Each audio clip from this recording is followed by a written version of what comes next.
and I know you say in your book, and I agree before I ask this question, there is no universal neutral spine as such. And I agree.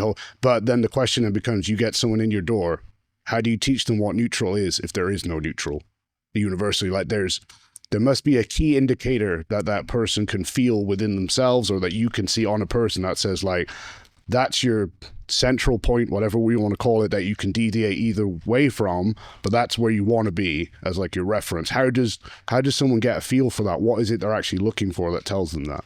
I think 15 years ago, I was looking for the perfect zone of neutrality, the perfect position that somebody could be able to gain and then maintain throughout movement. Mm-hmm. And you would like try to position somebody into the perfect position, and then they'd fall out of it. It's the equivalent of like a kid slouching in school, mm-hmm. and the teacher being like, sit up straight, and then 2 minutes later being back here. It's a habit. Mm-hmm. So what we're trying to look at now is having your human body movement system be able to be the dictator of where you are in neutral and where you are the strongest and the most stable.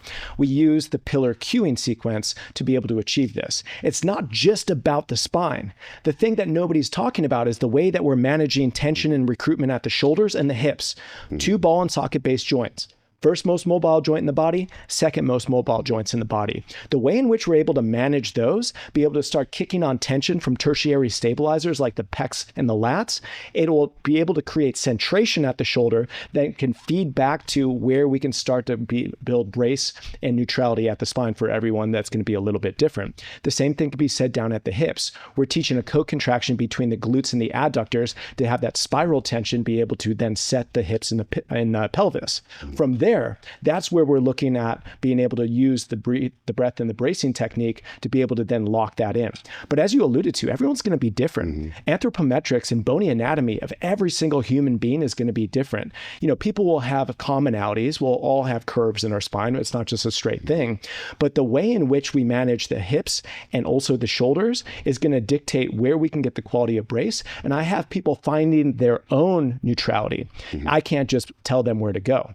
And they can only find that from those neural links that they can kick on based on tension and recruitment. So when they get that, then what is it? You know what I mean? When you're like, there's going to be an aha moment, I presume, at some point where they do a lift and they found their neutral. What is the thing that causes the aha? Do you get what I'm saying? Like, what? There's going to be a sensation or a feeling or something's going to happen where they come to you and they say X, Y, or Z, and you're like, that's it. Yeah, it's usually the quality of their breathing will go up.